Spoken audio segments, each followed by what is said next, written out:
मोहब्बत के ऐसन असर हो गइल बा।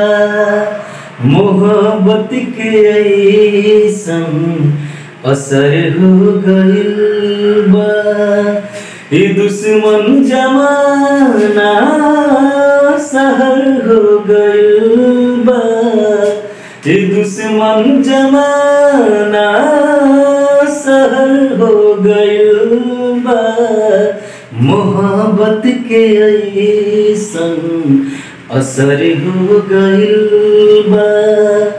मोहब्बत के ऐसन असर हो गइल बा। हाँ कहे लोग की प्यारी एक सजा, बाकी जीवन के असली मजा।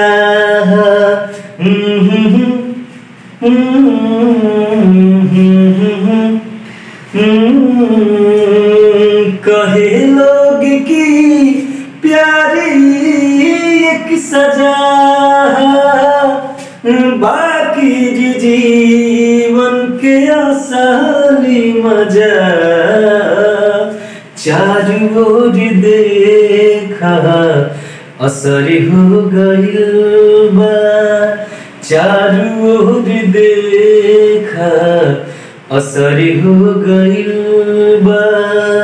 ए दुश्मन जमाना सहर हो गइल बा।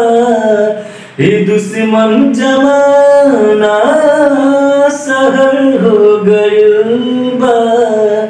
मोहब्बत के ऐसन असर हो गइल बा। मोहब्बत के ऐसन असर हो गइल बा। धन्यवाद, बहुत बहुत धन्यवाद, थैंक यू।